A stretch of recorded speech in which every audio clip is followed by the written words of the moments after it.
Mental ഹെൽത്തിന്റെ importance അലർജിയിൽ സംസാരിക്കപ്പെടേണ്ട ഒരു വിഷയം തന്നെയാണ്. പലരും പറഞ്ഞിട്ടുണ്ട് സൂയിസൈഡ് ചെയ്യാൻ വരെ തോന്നിയിട്ടുണ്ട്, എത്രത്തോളം അവർ അനുഭവിച്ചിട്ടുണ്ടാവും. സ്ത്രീകൾ പറയാൻ മടി കാണിക്കുന്ന ഒരു കാര്യമാണ് ഈ തുമ്മൽ സ്ട്രോങ് ആവുന്ന സമയത്ത് ചിലപ്പോൾ അവർക്ക് അറിയാതെ യൂറിൻ പാസ് ചെയ്യും. അലർജിയും സെക്സ് എന്നുള്ള കാര്യങ്ങൾ പലരും സംസാരിക്കാത്ത ഒരു കാര്യമാണ്. ഈ അലർജി കൂടുതലുള്ള ആൾക്കാർക്ക്, അത് ആണുങ്ങളിലാണെങ്കിലും പെണ്ണുങ്ങളിലാണെങ്കിലും, അവർക്ക് അതിനുള്ള താല്പര്യം കുറവ് കാണിക്കുന്നുണ്ട്. പല റിലേഷൻസും സ്പോയിൽ ആവുന്നത് ഇങ്ങനെയാണ്. ഇതൊക്കെ കഴിഞ്ഞിട്ടും കളിയാക്കുന്ന ആൾക്കാരുണ്ടെങ്കിൽ വേറെ കുറേ ഭാഷകൾ നമ്മൾ പഠിച്ചിട്ടുണ്ടല്ലോ, ഇതൊക്കെ നമുക്ക് ഉപയോഗിക്കാം. പല ഡോക്ടേഴ്സും ചെയ്യുന്ന ഒരു കാര്യം എന്താണെന്ന് വെച്ച് കഴിഞ്ഞാൽ, ചെറുപ്പത്തിൽ കുട്ടിയൊക്കെ ഉണ്ടാക്കുന്ന ട്രോമ പോലെ തന്നെ അലർജി ഒന്നും മാറില്ല, അലർജി മാറില്ല എന്നൊന്നും പറയാൻ നമ്മൾ ആരുമല്ല. സ്ത്രീകളിലാണോ പുരുഷന്മാരിലാണോ അലർജി കൂടുതലായിട്ടുള്ളത്? ആൾക്കാർ മരുന്ന് എടുക്കുന്നത് പലപ്പോഴും അവരുടെ അസുഖത്തിനെ പറ്റിയിട്ട് ആലോചിച്ചിട്ടല്ല, ബാക്കിയുള്ള ആൾക്കാർ എന്ത് പറയും എന്ന് വെച്ചിട്ട്. ചികിത്സിക്കാൻ എളുപ്പം പുരുഷന്മാരുടെയാണ്, സ്ത്രീകളുടെ കുറച്ചും കൂടെ സമയം കൂടുതലെടുക്കും. എപ്പോഴെങ്കിലും വരുന്ന ഒരു ജലദോഷം തന്നെ നമുക്ക് ഭയങ്കര ബുദ്ധിമുട്ടാണ്. ഒരു കൊല്ലത്തിൽ 365 ദിവസവും ഈ ബുദ്ധിമുട്ട് അനുഭവിക്കുന്ന ആളുടെ മെന്റൽ സ്റ്റേജ് എന്തായിരിക്കും? ഈ ചോദ്യം കൂടി കേൾക്കുമ്പോൾ ഇത് വീണ്ടും ട്രിഗർ ആവും. മറ്റുള്ള ആൾക്കാരോട് ഇവര് വേണം ഉത്തരം പറയാൻ. അലർജി ഉള്ള ഒരാളെ കല്യാണം കഴിക്കാൻ പോകുന്ന ഒരാള് അറിഞ്ഞിരിക്കേണ്ട കാര്യങ്ങൾ എന്തൊക്കെയാണ്? സൊസൈറ്റിയും കൂടെ ഈ കാര്യങ്ങളൊന്ന് മനസ്സിലാക്കിയാൽ ഈ അലർജി ഉള്ള ആൾക്കാർക്ക് കുറച്ചും കൂടെ ഒരു ബെറ്റർ ലൈഫ് പ്രൊവൈഡ് ചെയ്യാൻ പറ്റും.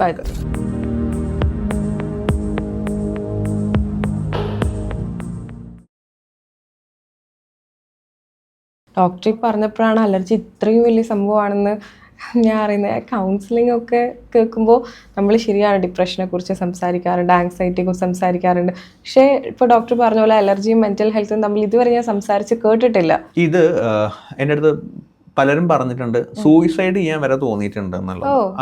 ഞാൻ ആലോചിച്ചത് അവരത് പറയണമെന്നുണ്ടെങ്കിൽ അവരെത്രത്തോളം അവർക്ക് ബുദ്ധിമുട്ടുകൾ ഉണ്ടായിട്ടുണ്ടാവും, എത്രത്തോളം അവർ അനുഭവിച്ചിട്ടുണ്ടാവും. അപ്പോൾ പലപ്പോഴും ഈ പ്രവാസികളൊക്കെ അവര് ഗൾഫിലായിരിക്കാം, അല്ലെങ്കിൽ വേറെ രാജ്യങ്ങളിലായിരിക്കും. അവർ പൈസ ഉണ്ടാക്കുന്നത് സ്വന്തം നാട്ടിലേക്കും വീട്ടിലേക്കും വേണ്ടിയിട്ടാണ് ഉണ്ടാക്കുന്നത്. ഇതിനു വേണ്ടി പുറത്തു പോയിട്ട് അവിടെ പോയിട്ടും അലർജിയും കാര്യങ്ങളും മാറാതെ ഭയങ്കര ബുദ്ധിമുട്ടുന്ന ഒരുപാട് പ്രവാസികൾ നമ്മൾ ട്രീറ്റ്മെന്റ് ഇപ്പോൾ എടുക്കുന്നുണ്ട്. അപ്പോൾ എടുക്കുന്ന സമയത്ത് തന്നെ നമ്മൾ ഈ കാര്യങ്ങൾ ചോദിക്കും. ചോദിച്ച് തുടങ്ങുമ്പോൾ തന്നെ ചിലപ്പോൾ ആൾക്കാർ കരഞ്ഞു പോകും. നമ്മൾ എക്സ്പെക്ട് ചെയ്യാത്ത തരത്തിലായിരിക്കും ചിലപ്പോൾ ഇവര്. അപ്പൊ ആ മെന്റൽ ഹെൽത്തിന്റെ ഇമ്പോർട്ടൻസ് അലർജിയിൽ ചിലപ്പോൾ അത്ര സംസാരിക്കുന്നില്ല, സംസാരിക്കപ്പെടേണ്ട ഒരു വിഷയം തന്നെയാണ്. ഇവര് ഐസൊലേറ്റഡ് ആയിട്ട് ഇരിക്കാനാണ് ആഗ്രഹിക്കുക. കാരണം കുത്തുവാക്കുകൾ കേൾക്കണ്ട, നമ്മുടെ കാര്യം നമ്മൾ നോക്കുക. ഈ ഒരു രീതിയിൽ പോകും. പല റിലേഷൻസും സ്പോയിൽ ആവുന്നത് ഇങ്ങനെയാണ്. ഇപ്പം ചില കേസസിൽ, ഇപ്പോൾ ക്ലിനിക്കിലൊക്കെ വന്ന ചില കേസസ് ഡൈവേഴ്സിലെത്തിയ കേസസ്, അലർജി കാരണം ഡൈവേഴ്സിലെത്തിയ കേസസ് ഉണ്ട്. 2 or 3 കേസസ് ഉണ്ട്.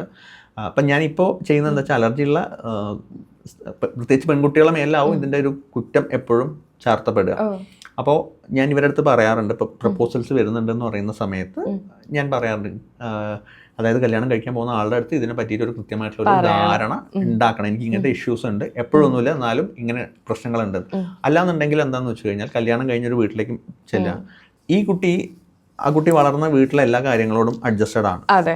പാരൻസിന് അറിയാം, വീട്ടിലെ ബാക്കിയുള്ള ആൾക്കാർക്കൊക്കെ അറിയാം. ഇത് കഴിഞ്ഞു പോകുന്നത് വേറെ ഏതോ വീട്ടിലേക്ക്, അറിയാത്തൊരു സ്ഥലത്തേക്ക്. ഈ സമയത്ത് ഈ കുട്ടിക്ക് വേണ്ട പോലെ എല്ലാ കാര്യങ്ങളും ആ വീട്ടിൽ നിന്ന് കിട്ടിക്കൊള്ളണം എന്നില്ല. ഒപ്പം കല്യാണം കഴിഞ്ഞതിന്റെ സ്ട്രെസ്സും. കല്യാണം കഴിഞ്ഞ ആ വീട്ടിലെത്തുന്ന സമയത്ത് അവിടെ ഒരു ഫംഗ്ഷൻ ഉണ്ടെങ്കിൽ ആദ്യം മുന്നിൽ നിന്ന് കാണിക്കേണ്ട ആളെയാണ്, അല്ലെ? കല്യാണം കഴിഞ്ഞ് വന്ന ആളെ കാണിക്കാൻ അമ്മയമ്മയ്ക്കും അമ്മയച്ഛനൊക്കെ താല്പര്യമാണ്. ആ സമയത്ത് ഈ കുട്ടിക്ക് അസുഖമാണെങ്കിലോ, അപ്പോൾ ഇതെന്താ പറ്റിയ മോളെ, ഇത്തരം പ്രശ്നങ്ങളൊന്നും നിനക്ക് ഉണ്ടായിരുന്നില്ലല്ലോ. ഈ ചോദ്യം കൂടി കേൾക്കുമ്പോൾ ഇത് വീണ്ടും ട്രിഗർ ആവും. മറ്റുള്ള ആൾക്കാരോട് ഇവര് വേണം ഉത്തരം പറയാൻ.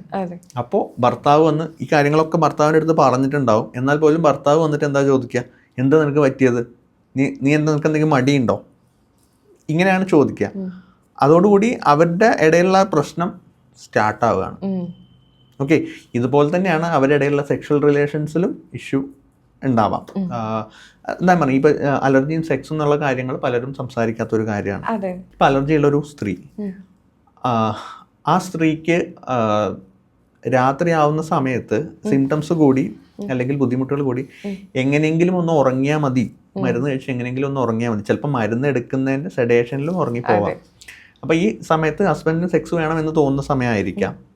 അപ്പോൾ അവിടെ തമ്മിലൊരു കോൺഫ്ലിക്റ്റ് വരികയാണ്. ചേട്ടാ എനിക്കിപ്പോൾ വയ്യ എന്ന് പറഞ്ഞാൽ അവിടെ അയാളുടെ ഈഗോ ഹേർട്ടായി. ഇത് എന്തുകൊണ്ടാണ് പറഞ്ഞത് എന്നുള്ളത് ചിലപ്പോൾ മനസ്സിലാക്കിക്കൊള്ളണമെന്നില്ല. ഈ അലർജി കൂടുതലുള്ള ആൾക്കാർക്ക്, അത് ആണുങ്ങളിലാണെങ്കിലും പെണ്ണുങ്ങളിലാണെങ്കിലും, അവർക്ക് അതിനുള്ള താല്പര്യം കുറവ് കാണിക്കുന്നുണ്ട്. പിന്നെ ഇപ്പോൾ ഹസ്ബൻഡിന് വേണ്ടിയിട്ട് അല്ലെങ്കിൽ വൈഫിന് വേണ്ടിയിട്ട് ചെയ്യുകയാണെങ്കിൽ പോലും അവർക്ക് ആ ഒരു താല്പര്യക്കുറവ് കാരണം നമ്മൾ പറയും ബന്ധപ്പെടുന്ന സമയത്ത് വേദന ഒക്കെ ഉണ്ടാവാം. കാരണം ഇവർ മെൻ്റലി ഇവിടെ ഇല്ല.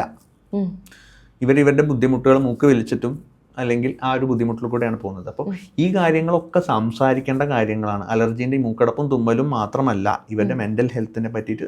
അതുപോലെ തന്നെയാണ് അലർജിയുള്ള ആൾക്കാരെ മടിയന്മാരായിട്ടോ അല്ലെങ്കിൽ ഉറക്കം തൂങ്ങികളായിട്ടോ ആണ് ചിത്രീകരിക്കുന്നത്.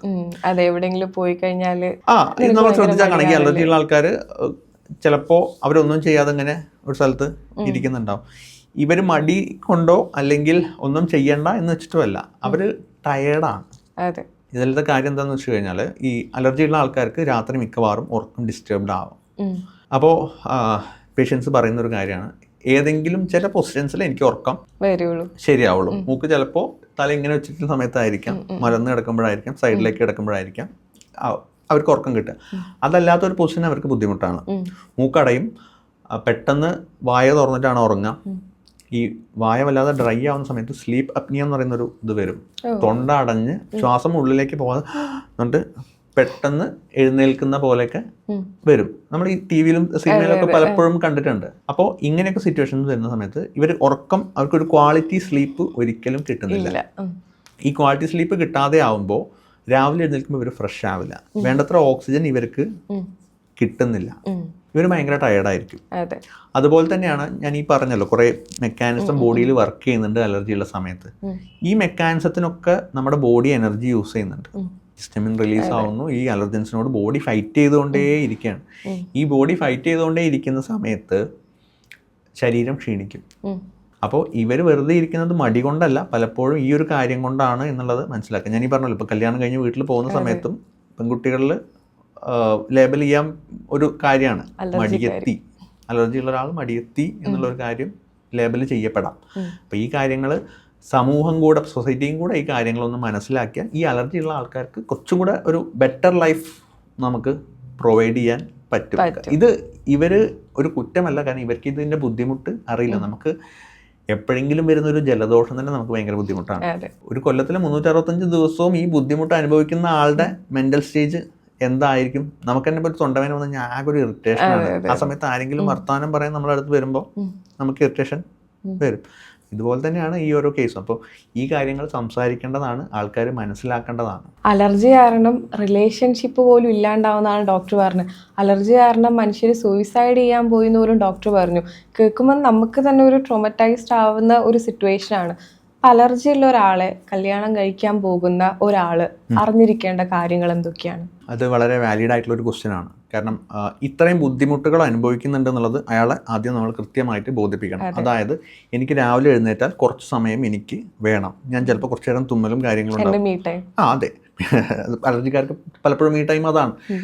രാവിലെ തന്നെ ചായ വേണം എന്ന് പറഞ്ഞാൽ ആ സ്ത്രീക്ക് ചിലപ്പോൾ ബുദ്ധിമുട്ടായിരിക്കും. കാരണം ഈ തുമ്മൽ രാവിലെ സ്റ്റാർട്ട് ചെയ്യുന്ന ഒരു കാര്യമാണ്. അല്ലെങ്കിൽ നമ്മൾ ഒരു ഫംഗ്ഷൻ വരുന്നുണ്ട്, ആ ഫംഗ്ഷൻ സമയത്തായിരിക്കാം ചിലപ്പോൾ സ്ത്രീക്ക് അലർജി ട്രിഗർ ആവുന്നത് വരുന്നത്.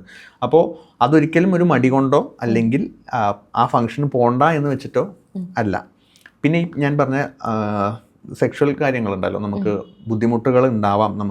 എനിക്കിതിൽ താല്പര്യമില്ലാത്ത ആളൊന്നുമല്ല, പക്ഷേ ഈ അലർജീൻ്റെ ബുദ്ധിമുട്ട് വരുമ്പോൾ എനിക്ക് അതിനേക്കാൾ ഇമ്പോർട്ടൻസ് എന്ന് പറയുന്നത് എൻ്റെ സിംറ്റംസ് ഒന്ന് കുറയുകയും ഞാനൊന്ന് കംഫർട്ടബിൾ ആയിട്ട് ഉറങ്ങി ഇരിക്കുക ചെയ്യാനാണ് എന്നുള്ള കാര്യം വളരെ കൃത്യമായിട്ട് ഹസ്ബൻഡിൻ്റെ അടുത്ത് കമ്മ്യൂണിക്കേറ്റ് ചെയ്യേണ്ട കാര്യമുണ്ട്.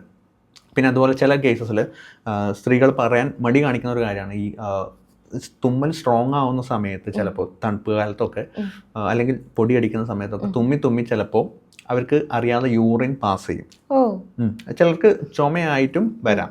അപ്പോൾ അതൊക്കെ പുറത്തു പറയാൻ ഭയങ്കര മടിയായിരിക്കാം. അപ്പോൾ ഇങ്ങനത്തെ കാര്യങ്ങളടക്കം ഡിസ്കസ് ചെയ്യണം. കാരണം ഈ ചുമേൻ്റെ ശക്തി കൂടും അല്ലെങ്കിൽ തുമ്മലിൻ്റെ ശക്തി കൂടുമ്പോൾ നമ്മുടെ പെൽവിക് മസിൽസ് ഒരു വീക്ക്നെസ് വരികയും, പക്ഷേ ഇത് കൂടുതൽ കാണുക എപ്പോഴും ഒരു ഡെലിവറി കഴിഞ്ഞ ആൾക്കാരിലോ ഒക്കെ ആണ് കൂടുതലായിട്ട് കാണുക. എന്നാൽ പോലും ഇത് സ്ട്രോങ് ആണെങ്കിൽ സ്ത്രീകളിലാണ് ഇത് പ്രത്യേകിച്ച് കാണുക, ആണുങ്ങളേക്കാൾ കൂടുതൽ കാണുന്ന സ്ത്രീകളിലാണ്.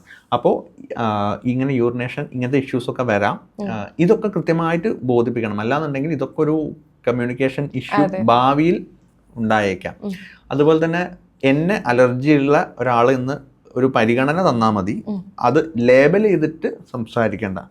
അതായത് കളിയാക്കരുത്, നിനക്ക് അലർജി അല്ലേ എന്നുള്ള ഈ ഒരു കാര്യം കഴിയുന്നതും കുറയ്ക്കുക. വീട്ടിൽ നിന്നുള്ള ആൾക്കാരുടെ അടുത്തും ഈ ഒരു കാര്യം കമ്മ്യൂണിക്കേറ്റ് ചെയ്ത് പറയുക. കാരണം ഞാൻ എപ്പോഴും പറയും, ആൾക്കാർ മരുന്നെടുക്കുന്നത് പലപ്പോഴും അവരുടെ അസുഖത്തിനെ പറ്റിയിട്ട് ആലോചിച്ചിട്ടല്ല, ബാക്കിയുള്ള ആൾക്കാർ എന്ത് പറയും എന്ന് വെച്ചിട്ട്. അതിപ്പോൾ അലർജീൻ്റെ അല്ല, എന്ത് കാര്യത്തിലും ഈ ഒരു കൺസെപ്റ്റിൽ ജീവിക്കുന്ന ആൾക്കാർക്ക് എവിടെയും എത്താൻ പറ്റില്ല. അവരുടെ ആവശ്യമാണോ അലർജി മാറേണ്ടത്? അല്ല, നമ്മുടെ ആവശ്യമാണ് അലർജി മാറേണ്ടത്. അപ്പം ഞാൻ എപ്പോഴും പറഞ്ഞു കൊടുക്കാറില്ല, അലർജി ഉള്ള ആൾക്കാരെ കളിയാക്കുന്നവരോട് എങ്ങനെ റെസ്പോണ്ട് ചെയ്യണം. ഞാൻ പറഞ്ഞു, നമ്മൾ ചിലപ്പോൾ സംസാരിക്കുമ്പോൾ കുറച്ച് കൗൺസിലിങ്ങിൻ്റെ ഭാഗമൊക്കെ ആയിട്ട് പോകും. നമ്മളടുത്തിപ്പോൾ ഒരാൾ കളിയാക്കുമ്പോൾ നമുക്ക് ആദ്യം പറയാവുന്നത് എന്താ, നമുക്ക് പലതരത്തിലത് മാനേജ് ചെയ്യാം. ഒന്നാമത്തെ കാര്യം ഇഗ്നോർ ചെയ്യുക എന്നുള്ളത്. ഇഗ്നോർ ചെയ്യാന്ന് വെച്ച് കഴിഞ്ഞാൽ കുറച്ച് ബോധമുള്ള ആൾക്ക് മനസ്സിലാവും. ഈ അലർജിനെ പറ്റിയുള്ള കമൻസ് ഇങ്ങനെ പറയുന്നുണ്ട്, നമ്മൾ റെസ്പോണ്ടേ ചെയ്യുന്നില്ല എന്നുണ്ടെങ്കിൽ അവർക്ക് മനസ്സിലാക്കാം ഇയാൾക്ക് ഈ പറഞ്ഞത് ഇഷ്ടമായിട്ടില്ല എന്നുള്ളത് മനസ്സിലാക്കാം. രണ്ടാമത്തത്, നമുക്ക് ഇവർ പറഞ്ഞ അതേ ടോണിൽ തമാശ രീതിയിൽ തിരിച്ചു പറയാം. എനിക്ക് ഒരുപാട് അലർജി ഉണ്ട്, നിന്നെയും കൂടെ എനിക്ക് അലർജി ആക്കരുത്, നമുക്ക് അങ്ങനെ പറയാം അല്ലേ? എക്സാമ്പിൾ അപ്പോൾ ഇതേ ടോണിൽ കിട്ടുമ്പോൾ നമുക്ക് കാര്യം മനസ്സിലാവും. നമുക്ക് ചിലത് നമുക്ക് ഡയറക്റ്റ് ആയിട്ട് പറയാം, നീ ഇപ്പൊ കളിയാക്കുന്നത് എന്നെയല്ല, എന്റെ അസുഖത്തിനെയാണ്. ഈ അസുഖത്തിന്റെ ബുദ്ധിമുട്ട് എന്താണ് എന്നുള്ളത് നിനക്കറിയില്ല. ഈ ബുദ്ധിമുട്ട് അറിയാത്തത് കൊണ്ട് തന്നെ നിനക്കിത് എന്നെ കളിയാക്കാനുള്ള യോഗ്യത നിനക്കില്ല. അങ്ങനെ ഡയറക്റ്റ് ആയിട്ട് പറയാം. പിന്നെ ചില ആൾക്കാർക്ക് നമുക്ക് കുറച്ച് സ്ട്രോങ് ആയിട്ട് തന്നെ റിപ്ലൈ ചെയ്യേണ്ടി വരും. നിങ്ങൾ ഈ പറഞ്ഞത് എനിക്ക് ഒരു തരത്തിലും ഇഷ്ടപ്പെട്ടിട്ടില്ല, ഇനി കാണുമ്പോൾ ഈ ഒരു കാര്യം നിങ്ങൾ എന്നോട് പറയരുത് എന്നുള്ളത് ഇങ്ങനെയും പറയാം, വേറെ തരത്തിലും പറയാം. ഇതൊക്കെ കഴിഞ്ഞിട്ടും കളിയാക്കുന്ന ആൾക്കാരുണ്ടെങ്കിൽ വേറെ കുറേ ഭാഷകൾ നമ്മൾ പഠിച്ചിട്ടുണ്ടല്ലോ, ഇതൊക്കെ നമുക്ക് ഉപയോഗിക്കാം. കാരണം ഇവിടെയും സപ്രഷനാണ് വരുന്നത്. അല്ലെങ്കിൽ നമ്മൾ എന്തോ ഒരു പ്രശ്നക്കാരനാണ്, നമ്മൾ പുറത്തിറങ്ങി നടക്കേണ്ട ആളല്ല എന്നുള്ളൊരു കാര്യം വരും. അതിനോട് നമ്മൾ ഫൈറ്റ് ചെയ്യണം. അലർജിക്കാർ ഓൾറെഡി ഫൈറ്റ് ചെയ്യുകയാണ് ബോഡിയിൽ. അപ്പോൾ ഈ ഒരു ഫൈറ്റ് അവർക്ക് അതൊരു ബുദ്ധിമുട്ടുള്ള കാര്യമൊന്നുമല്ല, പക്ഷെ അത് മെൻ്റലി നമ്മളൊന്ന് റെഡി ആയിരിക്കണം. അലർജിക്കാർക്ക് കോൺഫിഡൻസ് എന്ന് പറയുന്ന സാധനം വളരെ കുറവാണ്. അത് ഇമ്പ്രൂവ് ആക്കി കൊണ്ടുവന്നു കഴിഞ്ഞാൽ തന്നെ അവരുടെ പകുതി പ്രശ്നങ്ങൾ കുറയും. ഞാൻ ഇത്രയും സമയം കേട്ടിട്ട് ഞാൻ വിചാരിച്ച് ഡിപ്രഷനേക്കാളും വലിയൊരു അസുഖമാണ് അലർജി എന്നാണ് ഇപ്പം എനിക്ക് തോന്നുന്നത്. അല്ല, ഈ അലർജി ഏതൊക്കെ തരത്തിൽ ബാധിക്കുന്നുണ്ട് എന്നുള്ളതാണ്. ഇപ്പോൾ എൻ്റെ അടുത്ത് ഇപ്പോൾ അലർജിക്ക് വരുന്ന ഒരു രോഗി, ഓരോ ആൾക്കും ഓരോ ആവശ്യമായിരിക്കും ഉണ്ടാവുക. ഇപ്പോൾ ചില കുട്ടികളാണ് വരുന്നതെങ്കിൽ അവരുടെ ആവശ്യം എന്ന് പറയുന്നത് ഈ പ്രശ്നങ്ങളൊന്നും ഇല്ലാതെ കളിക്കാൻ പറ്റണം, ഫുട്ബോൾ കളിക്കാൻ പറ്റണം. അതെ, ഇപ്പോൾ പെൺകുട്ടികളാണ് വരുന്നതെന്നുണ്ടെങ്കിൽ ചിലർക്ക് അവരെ രാത്രി മൂക്കടഞ്ഞിട്ടോ രാവിലെ എഴുന്നേക്കാനോ ബുദ്ധിമുട്ട്, പഠിക്കാൻ പറ്റുന്നില്ല. ചിലർക്ക് ഓഫീസിൽ പോകുന്ന ആൾക്കാർക്ക് അവർക്കൊരു പ്രസൻറ്റേഷൻ ഉണ്ടാകുമ്പോൾ, പ്രത്യേകിച്ച് ശ്രദ്ധിച്ചിട്ടുണ്ടോ, ഈ അലർജി ഉള്ള ആൾക്ക് എന്തെങ്കിലും ഒരു ഫംഗ്ഷനോ പ്രോഗ്രാംസോ അല്ലെങ്കിൽ എന്തെങ്കിലും നമുക്കൊരു പ്രസൻറ്റേഷനോ കാര്യങ്ങളോ ഒക്കെ ഉള്ള ആ സമയത്ത് കൃത്യമായിട്ട് അലർജി കൂടും. ഇപ്പോൾ ക്രിക്കറ്റ് കളിക്കുന്ന ആൾക്കാരുണ്ട്, അപ്പോൾ അവർക്ക് ആ മാച്ചിൻ്റെ ദിവസമാവും ഈ പ്രശ്നം വരിക. ആ സാധനമാണ് അവർക്ക് ഒഴിവാക്കേണ്ടത്. അപ്പോൾ ഓരോ ആൾക്കും എന്താണോ ഒഴിവാക്കേണ്ടത്. ചിലർക്ക് ഭക്ഷണം കഴിക്കുമ്പോൾ ഇഷ്ടപ്പെട്ട ഭക്ഷണം, ഇപ്പോൾ പറഞ്ഞു ബീഫ് അല്ലെങ്കിൽ ചെമ്മീൻ, ഇത് മാറുക എന്നുള്ളതാണ് ഓരോ ആളുടെയും ആവശ്യം. അപ്പോൾ എല്ലാവർക്കും ഒരു മരുന്ന് മതിയാവില്ല. നമ്മൾ ഇൻഡിവിജ്വലി ആൾക്കാരെ ഡീറ്റെയിൽ ആയിട്ട് സംസാരിച്ച് അവർക്ക് എന്താണോ അവർക്ക് വേണ്ടത് ആ കോൺഫിഡൻസ് ആദ്യം കൊടുക്കണം, മരുന്ന് കൊടുക്കണം. അവർക്ക് നമ്മൾ പലപ്പോഴും ഒരു ഫോളോ അപ്പ് ചാർട്ട്, അലർജീൻ്റെ ഒരു ഫോളോ അപ്പ് ചാർട്ട് കൊടുക്കും. അതായത് ഒരു ദിവസം നമ്മൾ മരുന്ന് കഴിച്ചിട്ട് അന്നത്തെ ദിവസം എങ്ങനെ ഉണ്ടായിരുന്നു, രാത്രി മാർക്ക് ചെയ്യുക. നിങ്ങളുടെ സിംറ്റംസിൻ്റെ നേരെ അന്ന് ഈ സിംറ്റം ഉണ്ടായിരുന്നോ, ഈ സിംറ്റം ഇല്ലേ എന്നുള്ള മാർക്ക് ചെയ്യാം. ഇതിൻ്റെ ഉപയോഗം എന്താണെന്ന് വെച്ച് കഴിഞ്ഞാൽ, അന്ന് അവർക്ക് പ്രശ്നങ്ങളൊന്നും ഉണ്ടായില്ലെങ്കിൽ എല്ലാം നെഗറ്റീവ് ഇടും. പിറ്റേ ദിവസം പോസിറ്റീവായിട്ട് നമ്മൾ ഏതെങ്കിലും വന്നെങ്കിൽ അന്ന് എന്തുകൊണ്ട് വന്നു നമുക്ക് ആലോചിക്കാം. അതായിരുന്നു കാരണം. ഓക്കെ, അപ്പോൾ ഈ ഒരു കാരണം എനിക്കുണ്ട്, അപ്പോൾ ഞാൻ ഈ കാര്യത്തിലൊന്ന് ശ്രദ്ധിക്കണം. അപ്പോൾ ഇവർക്ക് തന്നെ സ്വന്തം ഒരു അവയർനെസ് ക്രിയേറ്റ് ചെയ്യാൻ പറ്റും. അപ്പോൾ ഇത് വരുമ്പോൾ തന്നെ അവർക്ക് കുറച്ചും കൂടെ ലൈഫ് അവർക്ക് ബെറ്റർ ആവും. കാരണം മെഡിസിൻ എടുക്കുന്നുണ്ടെങ്കിൽ പോലും അവർ ഓക്കെ ആവണം. അതല്ലെങ്കിൽ ട്രീറ്റ്മെൻറ്റ് പോരാന്ന് പറയും. പല ഡോക്ടേഴ്സും ചെയ്യുന്ന ഒരു കാര്യം എന്താണെന്ന് വെച്ച് കഴിഞ്ഞാൽ, ഞാൻ ഈ ചെറുപ്പത്തിൽ കുട്ടിയൊക്കെ ഉണ്ടാക്കുന്ന ട്രോമ പോലെ തന്നെ അലർജി ഒന്നും മാറില്ല. ഈ ഒരു സ്റ്റേറ്റ്മെൻറ്റോട് കൂടി അവരെ മനസ്സിൽ ഉറച്ചു. അല്ലെങ്കിൽ അവർ ഒരു ഡോക്ടറെ അടുത്ത് വരുന്നത് പലപ്പോഴും ഒരു ആശ്വാസവാക്ക് കേൾക്കാൻ വേണ്ടിയിട്ടായിരിക്കും. അലർജി മാറില്ല എന്നൊന്നും പറയാൻ നമ്മൾ ആരുമല്ല, അല്ലേ? നമ്മളത് ഇതൊക്കെയാണ് നിങ്ങളുടെ കാരണങ്ങൾ, ഇതൊക്കെ നിങ്ങൾ ശ്രദ്ധിക്കാം, നമുക്ക് മരുന്നെടുക്കാം, നോക്കുക.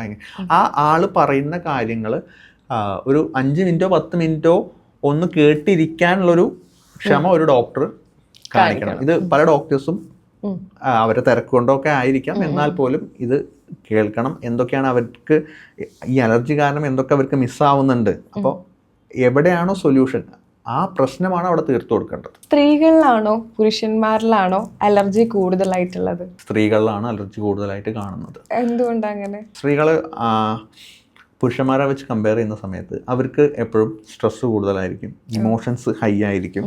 പിന്നെ ഈ പീരീഡ്സിന്റെ സമയത്ത് ഉണ്ടാവുന്ന ഹോർമോണൽ ചേഞ്ചസ്, മൂഡ് സ്വിങ്സ്, അതായത് ഹോർമോണൽ ചേഞ്ചസ് ഉണ്ടാവും. മൂഡ് സ്വിങ്സ് അതിൻ്റെ ഒരു ഭാഗമാണ്. അപ്പോൾ ഇങ്ങനെ ഈ ഹോർമോണൽ ചേഞ്ചസ് ഉണ്ടാകുന്ന സമയത്ത് ഇവരുടെ സിംറ്റംസ് കൂടിയും കുറഞ്ഞും ഇരിക്കും. അപ്പോൾ എപ്പോഴും ഞാൻ പറയും, ചികിത്സിക്കാൻ എളുപ്പം പുരുഷന്മാരുടെയാണ്. സ്ത്രീകളുടെ കുറച്ചും കൂടെ സമയം കൂടുതലെടുക്കും. സിംറ്റംസ് നമ്മൾ മാറി എന്നിങ്ങനെ ഏകദേശം അതിന് കുഴപ്പമില്ലാതെ പെട്ടെന്നാവും ഫ്ലെയർ അപ്പ് ആവും. കാരണം എന്തെങ്കിലും ഒരു കാരണം ഉണ്ടാവും. അവരെ ഉറക്കം ശരിയായിട്ടില്ലെങ്കിൽ പ്രശ്നം വരും. കാരണം ഞാൻ പറഞ്ഞ സ്ട്രെസ്, ആങ്സൈറ്റി, അത് ഉറക്കത്തിൽ അവരെ ബാധിക്കും. ഉറക്കം കുറവായിരിക്കും, അപ്പോൾ ഇത് ബാധിക്കാം. പിന്നെ അതുപോലെ പലപ്പോഴും കണ്ടിട്ടുണ്ട്, ഒരു അലർജി ഒന്നും ഇല്ലാതെ പോകുന്ന ആൾക്കാർ പലപ്പോഴും ഒരു 40-45 ഒക്കെ എത്തിക്കഴിഞ്ഞാൽ ലേഡീസിന് മെനപ്പോസലിൻ്റെ ടൈമിൽ ഞാൻ ഈ പറഞ്ഞ ഹോർമോണൽ ചേഞ്ചസ് ഭയങ്കരമായിട്ട് നടക്കുന്ന സമയമാണ്. ആ സമയത്ത് അലർജീൻ്റെ സിംറ്റംസ് വരും. അപ്പോൾ എപ്പോഴും സ്ത്രീകളിലാണ് കൂടുതൽ. പിന്നെ ഞാൻ ഈ പറഞ്ഞ കേസ് ഉണ്ടല്ലോ, കല്യാണം കഴിക്കുന്ന സമയത്ത് ഇങ്ങനത്തെ കാര്യങ്ങളൊക്കെ സ്ത്രീകളിൽ ഒരു ഫാക്ടറാണ്. പ്രഗ്നൻസി സമയത്ത് അലർജി വരുന്ന ആൾക്കാരുണ്ട്. അതുവരെ ഒന്നും വലിയ പ്രശ്നങ്ങളൊന്നും ഉണ്ടാവില്ല. പ്രഗ്നൻസി സമയത്ത് കൂടിയിട്ടുള്ള ആൾക്കാർ. നേരെ തിരിച്ചുമുണ്ട്. കാരണം അലർജി ഉള്ള ആൾക്കാർ പ്രഗ്നൻ്റ് ആകുമ്പോൾ ബെറ്റർ ആയിട്ടുള്ള ആൾക്കാരുണ്ട്, പക്ഷെ വളരെ കുറവാണ്. കൂടുതൽ തന്നെയാണ് കാണിക്കുന്നത്. അപ്പം സ്ത്രീകളിൽ തന്നെയാണ് അലർജി കൂടുതൽ. ട്രീറ്റ് ചെയ്യാനും കുറച്ച് ബുദ്ധിമുട്ട് സ്ത്രീകളിലാണ്. കമ്പാരിറ്റീവ്ലി എന്ന് ഞാൻ പറഞ്ഞത് മാറില്ല എന്നല്ല, പക്ഷേ കുറച്ചും കൂടെ ബുദ്ധിമുട്ട് സ്ത്രീകളിലാണ്. അലർജി അപ്പോൾ നമുക്ക് ശരിക്കും ട്രീറ്റ്മെൻറ്റ് എടുത്തിട്ട് മാറ്റാൻ പറ്റുന്ന ഒരു അസുഖമാണോ? കംപ്ലീറ്റ് ആയിട്ട് അലർജി നമ്മുടെ ശരീരത്തിൽ നിന്ന് വിട്ട് മാറുമോ? ഓരോ ആളനുസരിച്ചിട്ടും അലർജിയുടെ സിംറ്റംസ് അനുസരിച്ച്, ഫാമിലി ഹിസ്റ്ററി അനുസരിച്ച്, ബ്ലഡിലെ ലെവൽസ് അനുസരിച്ച് ഒക്കെ ചേഞ്ച് ഉണ്ടാവും. ഇപ്പോൾ പല പേഷ്യൻസും ചോദിക്കുന്ന ഒരു കാര്യമാണ്, എൻ്റെ അലർജി മുഴുവൻ മാറുമോ, അല്ലെങ്കിൽ എൻ്റെ അലർജി എത്ര മാസം കൊണ്ട് മാറും, എത്രത്തോളം മാറും, എത്ര മാസം. പലർക്കും അതാണ് വേണ്ടത്, ഡ്യൂറേഷനാണ് വേണ്ടത്, വെയിറ്റ്. കാരണം നമ്മളടുത്ത് വരുന്ന പേഷ്യൻസ്ക്ക് ഒരുവിധം എല്ലാ ട്രീറ്റ്മെൻറ്റും കഴിഞ്ഞിട്ടാണ് നമ്മളടുത്തേക്ക് വരിക. അപ്പോൾ ഈ കാര്യങ്ങളൊക്കെ ചെക്ക് ചെയ്തതിന് ശേഷം മാത്രമേ ഞാനൊരു പ്രോപ്പറായിട്ടുള്ളൊരു ഉത്തരം പറയുള്ളൂ. അലർജി മാറും എന്നൊരു കണ്ണടച്ച് നമുക്ക് പലപ്പോഴും പറയാൻ പറ്റില്ല. ഏത് സ്റ്റേജിലാണ് ഇപ്പോൾ പോയിക്കൊണ്ടിരിക്കുന്നത്. ഇപ്പോൾ നമ്മൾ IG ലെവലൊക്കെ എപ്പോഴും നമ്മൾ നോക്കിക്കുന്നതാണ്. ഇപ്പോൾ മെഡിസിൻ എടുത്തിട്ട് ഞാൻ അലർജി എങ്ങനെയാണെന്ന് ഞാൻ ട്രീറ്റ് ചെയ്യുന്നത് എങ്ങനെയാണെന്ന് വെച്ച് കഴിഞ്ഞാൽ, ഞാൻ പറഞ്ഞു മെഡിസിൻസ് കൊടുക്കും. ഇവരെ കേസ് ഡീറ്റെയിൽ എടുത്ത് മെഡിസിൻസ് കൊടുക്കും. അവരുടെ കൗൺസിലിംഗ് കാര്യങ്ങളൊക്കെ ചിലപ്പോൾ ആവശ്യം ഉണ്ടാവും. അതിനുശേഷം നമ്മൾ ഒരു 3-4 മാസമൊക്കെ കഴിയുന്ന സമയത്ത് ബ്ലഡൊക്കെ ഒന്നുകൂടെ ചെക്ക് ചെയ്യും. ഇവരുടെ വാല്യൂസ് ഇമ്പ്രൂവ് ആവുന്നുണ്ടോ എന്ന് നോക്കും. ചിലപ്പോൾ 4 മാസം, ചിലപ്പോൾ 6 മാസമൊക്കെ വ്യത്യാസം ഉണ്ടാവും. ചിലർക്ക് അതിനുശേഷം മെഡിസിൻസ് നമ്മൾ മെല്ലെ കുറയ്ക്കും, ചിലത് സ്റ്റോപ്പ് ചെയ്യും. എന്നാൽ ഇവരായിട്ട് കോൺടാക്ട് വെക്കും. കാരണം പിന്നെ ഒരു 3-4 മാസം കഴിഞ്ഞ് ഒന്നുകൂടെ ചെക്ക് ചെയ്യും. അപ്പോഴും ഈ ലെവൽസ് കുറയുന്നുണ്ടോ, അല്ലെങ്കിൽ ആ സ്റ്റാൻഡ്സ്റ്റിൽ ഇങ്ങനെ അലർജീൻ്റെ സിംറ്റംസ് ഒന്നുമില്ല, ലെവൽസ് കുറയുന്നുണ്ട് എന്നുള്ളത് ഒരു പോസിറ്റീവായിട്ടുള്ള കാര്യമാണ്. പക്ഷേ ഇവർക്ക് വീണ്ടും വരാനുള്ള സാധ്യത ഉണ്ട്. കാരണം കുറച്ച് കാര്യങ്ങൾ ശ്രദ്ധിക്കണം. പക്ഷേ അലർജി മാറില്ല എന്നുള്ളത് നമുക്ക് പറയാൻ പറ്റില്ല. കാരണം അലർജി നമുക്ക് നല്ല ചേഞ്ചസ് ഉണ്ടാക്കാം. കുറേ കേസസിലെങ്കിലും നമുക്ക് മാറ്റാൻ പറ്റും. കുട്ടികളിലാണ് കുറച്ചും കൂടെ ഈസി.